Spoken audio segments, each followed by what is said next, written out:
Welcome back to Real Clear Radio Hour, brought to you by the Competitive Enterprise Institute. I'm your host, Bill Frezza. Joining us for the second half of our show is Rick Wasmund, founder and CEO of Copper Fox Distillery. Rick, welcome to the show. Hey, thanks, Bill. Rick, I asked you on to talk about your passion for making whiskey and the role this passion plays in driving an economic network from suppliers to customers in ways that maybe can teach us something about the power of choice. Before we get into the complexities of your business and your product, let's back up a bit. I see a great divide in the world between people of the vine and people of the still. You know, the warm weather Mediterranean wine drinkers and the cold weather Anglo-Saxon whiskey drinkers. I mean, not that I don't go back and forth, but how do you distinguish between these two cultures? Wow, what a question. What a great question. Well, you could take a look at that, cold weather. Maybe you need something that doesn't freeze so readily as wine might in order to drink it. But I think what it really comes down to is that whiskey drinkers are so much more good-looking and intelligent. You know what? I feel that way sometimes. I spent a week in Burgundy, France, and I'm not a Pinot drinker, and I was really pining for a glass of scotch. No, and it's an interesting way to look at it. I see like a slightly different parallel in split the world in between beer drinkers and whiskey drinkers. And, there you're both drinking a form of fermented mash or, made from grain. So there's a similarity. And, beer, there are certainly times for it, and people consume a lot of it. But for me, it's just, it's too bubbly, and it just fills you up. You can't even get where you want to go with the effects of the alcohol before you're just full. So I like good food. I like good whiskey. Good beer is great, and good wine is great. But there's something special about the distilled version. It is, it's a higher spirit in every sense of the way for me. Well, beer and wine go back thousands of years to the dawn of civilization. Whiskey's a bit newer. When were the first stills constructed that could concentrate alcohol, and why did they end up finding such a lasting home in Scotland? I think the first stills were developed, they were Egyptian. Somehow it got, I believe, Ireland first, and then made its way to Scotland, and that's where a lot of the people that ultimately came to North America, that history, that tradition came from. But, we're talking like 1500s, 1400s, when it started to become a little bit more the knowledge widely dispersed in what's now the United Kingdom.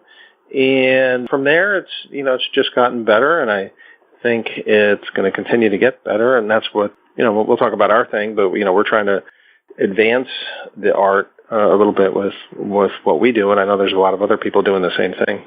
Was it the peat bogs in Scotland that gave it such an interesting place in the whiskey world? I don't know that this is true, but it seems like compared to North America, there's not that many trees. That they didn't have, the hydrocarbons to burn, so their fuel was peat. And in the process of making whiskey, there is a point where you need to dry the grain, and if that's the only fuel you have, that's what you're going to use, or if that's the predominant fuel. Beauty of the imperfection of drying malt, some of the fuel, the smoke, imparted a flavor, and ultimately people found a liking to that. So let's come back over to the U.S. I mean, the Scotch-Irish immigrants brought their stills with them, and if I read my history correctly, our founding fathers and that generation drank prodigious amounts of alcohol, starting early in the day. How do they manage to stay productive? I don't know. Maybe people get stuff done despite themselves. But I think alcohol in the New World is, started with rum and then kind of moved to whiskey and apple brandy and stuff like that, partly to do with the taxation that the British government tried to put on molasses. So it kind of drove the idea of getting more raw materials from what they could grow, and that was, Johnny Appleseed was, I'm sure it was not about apple pie. He was about apple brandy. But, raising grain, the whole Pennsylvania rye, I mean, they were growing rye for bread, and, whiskey was just a kind of a byproduct of that. It was a way to store any excess grain in a way that didn't lose value. It was even if you didn't drink, and you talk about the amount consumed, and I wonder, maybe they did drink that much, or maybe just so much was produced because they found that like I said, even if you didn't drink whiskey, if you had a gallon of it, you could trade it for something else. Oh, yeah, it was a medium of exchange, so certainly out in the Western territories. Exactly. Okay, Rick, so take us through the whiskey-making process from beginning to end. There are a lot more steps involved in making wine, and each can be done with hundreds of themes and variations, which I guess is where all those complex flavors come from. Where does it all begin? Right. Well, it all begins with the farmer. We need to grow the grain. Whiskey can be made from a variety of grains. Some of the common ones would be corn or barley or rye or wheat, spelt, quinoa. Any grain that has a starch can ultimately be turned into a beer. And then when that beer is distilled, we make the spirit, which when aged becomes what we know as whiskey. So when you talk about variations in flavor, it starts with, okay, what grain you're going to use. And even if you get with a particular grain like barley, there's different strains of barley grown in different areas. And that's kind of the beginning of the variation. So if we even go before the farmer, in our case, we look at the relationship of the farmer with the seed development program at the university down in Blacksburg at Virginia Tech. They've been working for decades on variations that would grow productively and not be subject to disease or handle the moisture environment.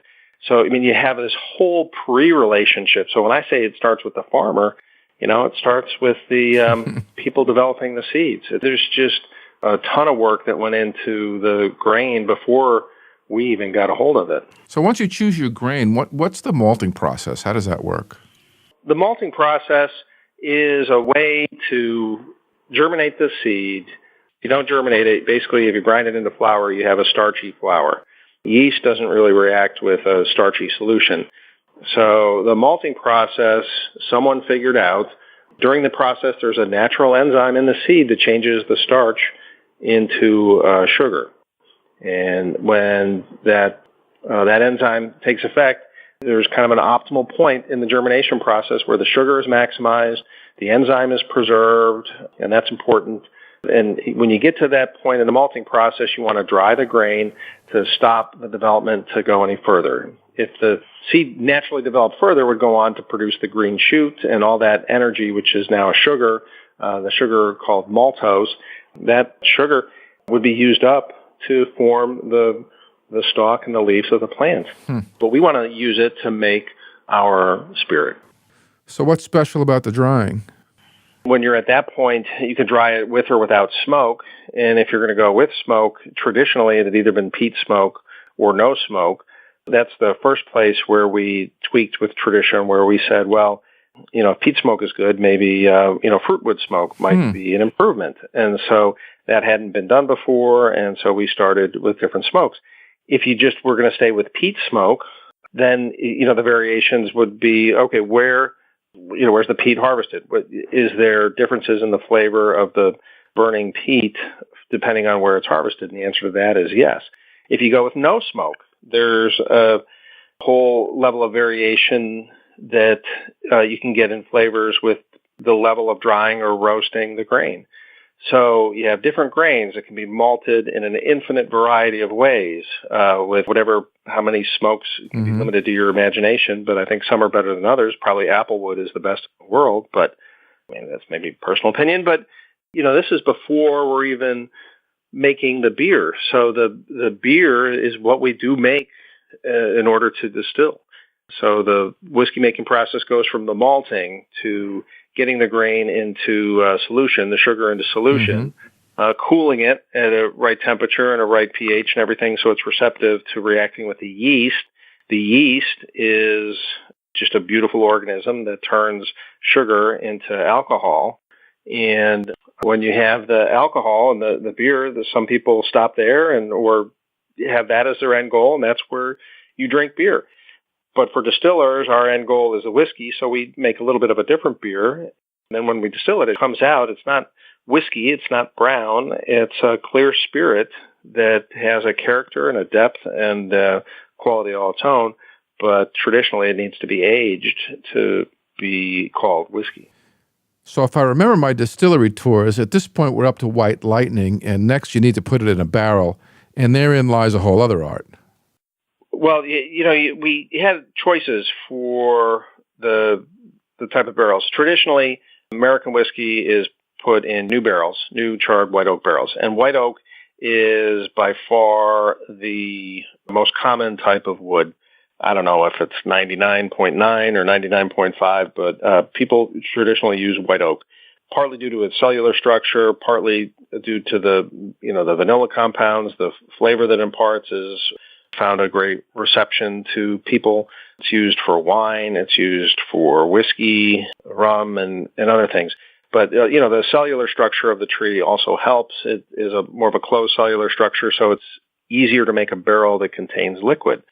But when you get into the fact you choose the type of wood, then you have do you want to char the wood or not char the wood? And charred is the requirement for American whiskey. And then when you get into another question is, do you use new barrels, which is common for American whiskeys, or used barrels, which is common for European whiskeys like Scotch and Irish? And if it's a used barrel, how often has it been used and what was in it? What did it contain prior? And is that imparting any flavor? So a lot of people's favorite Scotch whiskeys often are sherry barrels. Sometimes they're used bourbon barrels, but that has a big effect. I think a lot of the new whiskeys that we're seeing out now are taking advantage of different contents other than bourbon that have been in the barrel prior. Hence the thousands of themes and variations on this product. It just gets started. The ridiculous variations, you can go with malt, and then you get into the variations with the wood, and that wasn't quite good enough for us, so we decided to start introducing different species of wood into the maturation process via the form of chips. And so we use toasted apple wood, sometimes toasted oak wood, and sometimes toasted peach wood. And, we're not stopping there, and I don't think the world is stopping there. But for a long time, it was oak, just depended if it was new or used. Now, us and others are going well beyond that. Rick, I just finished watching a short video produced by Passing Lane Films called I Whiskey that tries to capture some of the nuances of the whiskey business and its interconnection to commerce. Alcohol manufacturing and distribution is a highly regulated business. How hard was it to launch a commercial craft whiskey distillery? I won't say that it's hard, but I think it's fair to say that it takes persistence, and there's a lot of steps to follow, and they all need to be followed. You really can't miss any with the government. So it is regulated. If you cannot handle forms, then it may not be perfectly suitable for you. The easiest thing that we have to do by far is making whiskey. If that's all there were to it, that would be such heaven, but it's not. It's a business. Of all the relationships that we have, we're regulated by the state and by the federal government. And, these are good people, and they're trying to do their job. They're given a set of laws that they have to enforce. And, we try and do it completely and, be as cooperative as possible. And I don't know that they agree with all the laws or not, but that's not really the judgment call. That's not their job, and I recognize that. So we're just trying to all work together and check all the boxes. Check all the boxes. It is hard. It is time consuming, but if you have a passion for it. I didn't have a choice. I felt I was put on this earth to make whiskey differently and hopefully better and give people some enjoyment. And whatever it takes is what we will do. Rick, whiskey and taxes have always gone together. How much of the cost of a bottle of booze goes to our partners in the government? We're in the great Commonwealth of Virginia, and Virginia takes roughly half the cost of the retail price of a bottle, maybe a little bit more than that. The federal government is a little bit different. It depends on the price point, but a bottle of 90 proof whiskey, it's not really a percentage of the price that they take. It's an amount of the alcohol. But I think a bottle of 90 proof whiskey is just under $3 per bottle. It's going to the federal government. Mm-hmm. And then every state is different, beyond that. Like I said, Virginia has state stores. But in fairness to Virginia, even though half goes, some of that goes to cover the cost of their stores and the employee and the distribution. You actually get something back for the money. Yeah. Yeah. The Whiskey Rebellion is a fascinating piece of American history. It's the only time the president, as commander-in-chief, ever took to the field to command troops. What are the lessons of that Western peasant uprising? Oh, well, if you can't fight City Hall, Washington has even more guns. You talk about the politics of taxation and the role of government. Government has to be paid for. What's the most equitable way? Who pays what?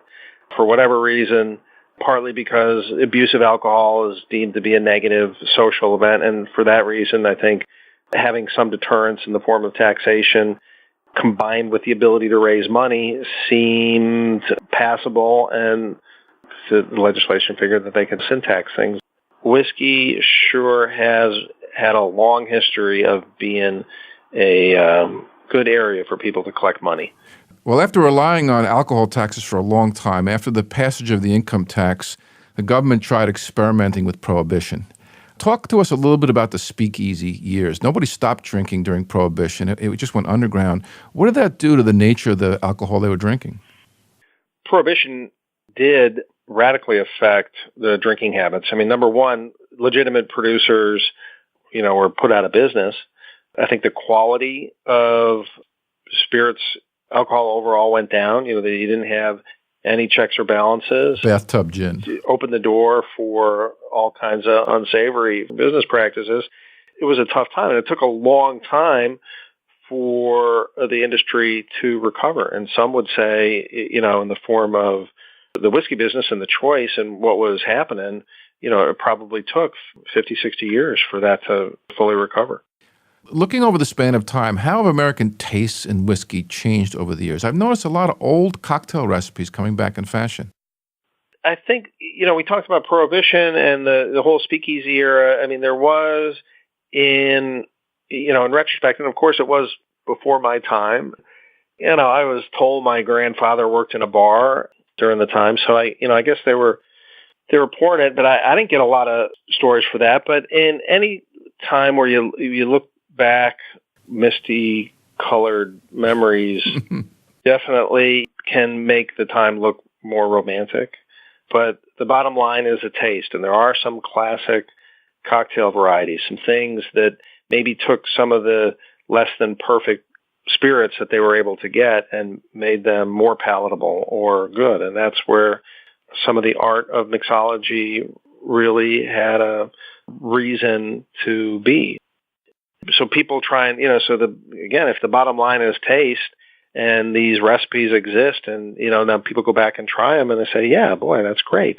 I enjoy that. And when you combine some of the things that were designed to make average or not so good whiskey or, whatever they could get, or gin, taste palatable, and then apply it to some real quality stuff, you get some fantastic results and really wonderful cocktails.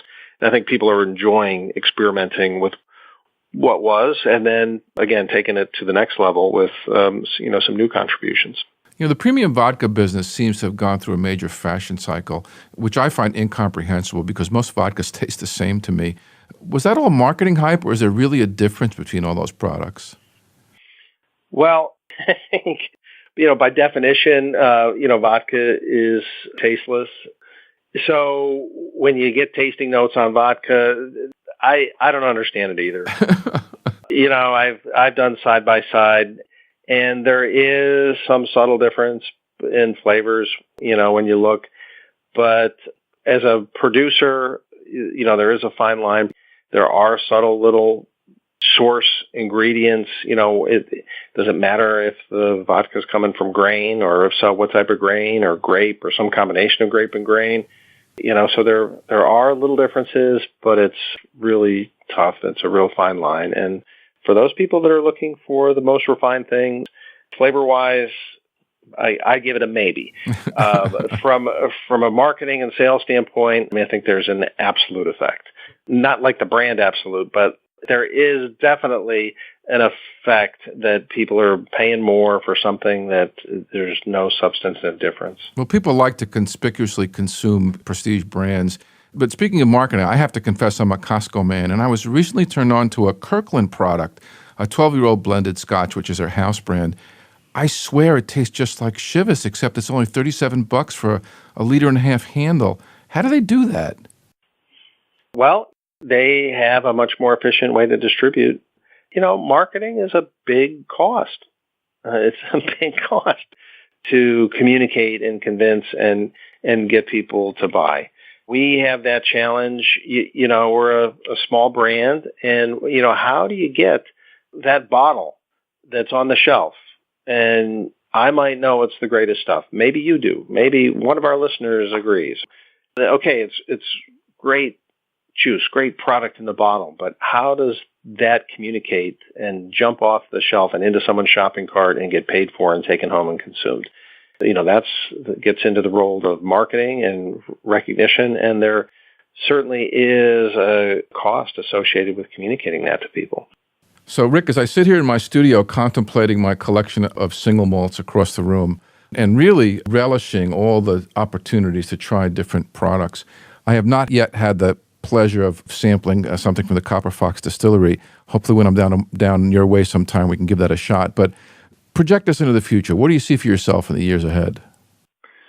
What I hope that my future brings is the ability to continue building relationships, telling our story. It's a fun thing to do. People enjoy hearing the story and at the same time putting the whiskey to their lips and having a different sensory appreciation other than their ears of what we are trying to do. We're looking to, intelligently expand our production. I look forward to watching my kids grow and have them see what it takes, as a person, not necessarily to make whiskey, but to make a business work, the effort it takes. And maybe make a family business out of it someday. Yeah, it's all the friendships, the people that come visit us, and the relationships we have with the suppliers and the customers, and realizing that it's a team sport. It's growing our tribe and everybody working together and helping each other out and being true to your friends and family. And I have faith that everything will work out and, the business will continue to thrive. Rick, it's been a lot of fun chatting with you. Thanks for coming on the show. Thanks, Bill. Talk to you soon. Let's get you some whiskey. That was Rick Wasmund, founder and CEO of Copper Fox Distillery, here on Real Clear Radio Hour, brought to you by the Competitive Enterprise Institute. I'm your host, Bill Frezza. You can check out Real Clear Radio Hour on Facebook or follow us on Twitter at Real Clear Frezza. And while you're at it, take a look at realclearfuture.com for daily updates on the next big wave of technologies. We'd like to thank our sponsor, Old Boston Restorations, for their support. Old Boston is a boutique property management company in Boston's South End. Visit them online at oldbostonrestorations.com. That wraps up our show for this week. Please join us next week, same time, same station. See you then.